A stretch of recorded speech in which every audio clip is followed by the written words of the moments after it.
Assalamu alaikum. Shalom.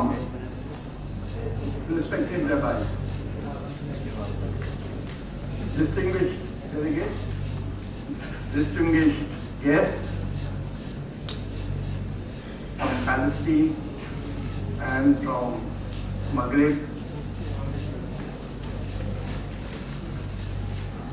I just want to say that Al-Hindi, that is Indian, and the Arabs, which includes all Catholics, Christians, Jews, have lived together in peace for thousands of years, traded, did the most intense cultural exchanges, contributed to the most advanced scientific achievements of the world. But around 1917, in Chatham House, London, Lord Rothschild, Lord Balfour, and I forget who the Prime Minister of Great Britain was, they got together and founded and started Project Zionism, Project for Imperialism, and Project for creating war, violence and occupation in our lands, about which we have gathered today. We must never forget that this is a project, this is an imperialist project. And as Sayyid Hassan Nasrallah has said many times in his speeches, there can never be peace so long as there is imperialism. Let us not forget that. I also want to quote right at the beginning the Joint Armed Forces Chief of Staff of Iran, Hassan Firozabadi, who said, Iran seeks no war, but is ready to fight war waged by this new super capitalism. So this is not a, as the Rabbi said so beautifully, so eloquently, this is not a problem of religion. This is a problem of peace, which the imperialist project will never allow. Because the imperialist project is run by the bankers of the world. The big bankers in the city, the big bankers in New York, and even the banks in Tel Aviv. And these bankers, they actually control all the multinational corporations, and in this case, the relevant corporations are the armament corporations and the oil corporations. So they will never allow the command and control of oil and energy resources to go out of their hands. And see, even the imperialists, even the great imperialists, Lord Balfour, as I named, and Lord Rothschild of the Rothschild family and the Rockefellers, even they never dreamt that they will have a double advantage. Because in 1945, the US president had a deal with the greatest oil producer of this region to have dollar-denominated trade. With the result, all the petrodollars, which actually belong to the Arab people, that is the people living in this part of the world, are forever gone because they have gone into insolvent or bankrupt Western banks from which they will never come back. Look at the irony, look at the paradox of this. These countries are buying billions of dollars worth of armament with the dollars that they have given to these imperialist banks or the big banks or the Zionist banks. And these armaments are used not only against the people of Palestine, the Palestinians, to kill the women and children and people of Palestine, but of Lebanon, but of Iraq, but of Syria, but of Libya and Afghanistan. So this is the great irony, and I really want to, I do not know how to eulogize or pay my respects to the Prophet, peace be with him, because his life's mission was peace, to bring peace among the warring and quarreling tribes, the Arabian tribes, the warring tribes and quarreling tribes of Arabia. That's what the Prophet wanted. That is why we have this great religion, which is Islam, which itself means peace.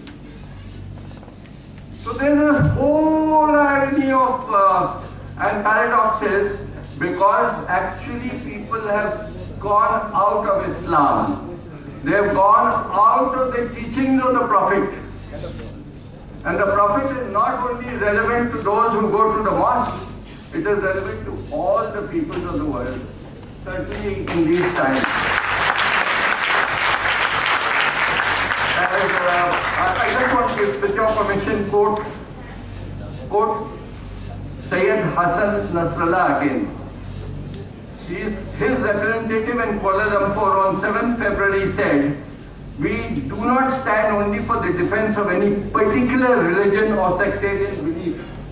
We stand for the defense of humanity in the entire region, which we view as a common resistance front against war, occupation, and imperialism."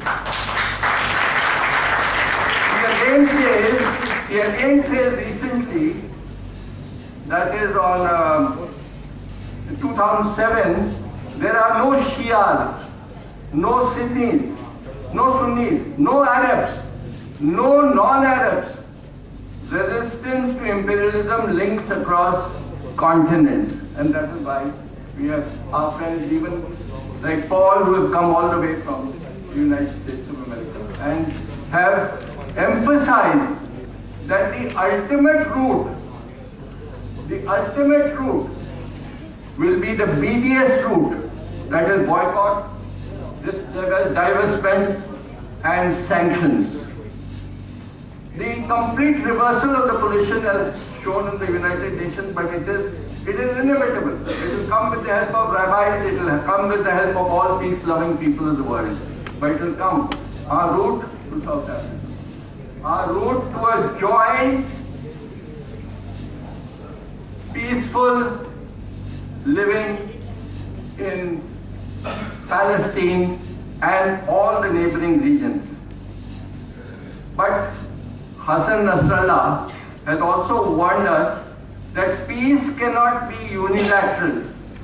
So long as there is imperialism, that is Zionism in the world, that is the project of the oligarchs, the project of the bankers, the project of the state armament and oil corporations.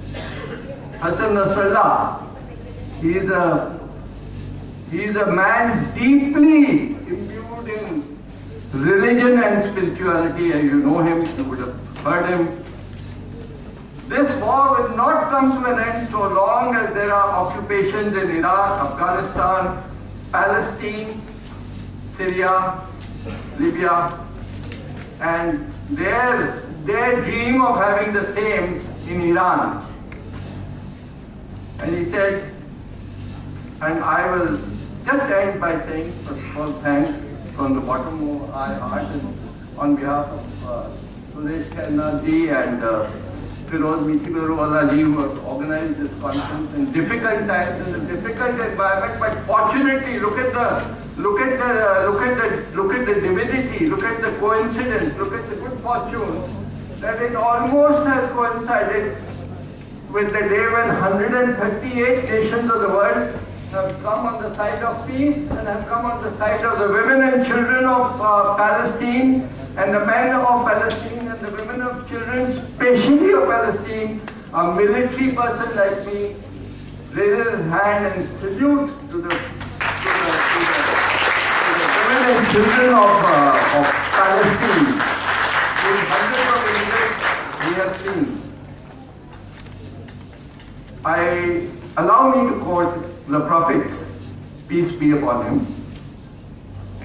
My favorite, if there can be from a humble person like me, a favorite exhortation of the Prophet, which I am afraid even those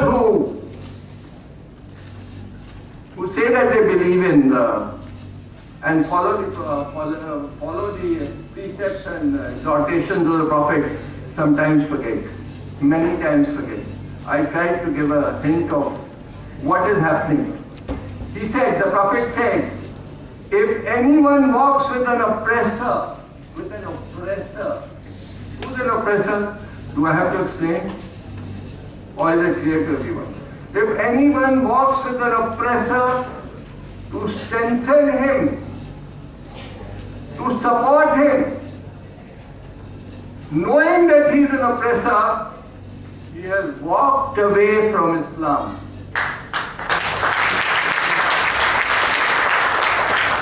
Shukran.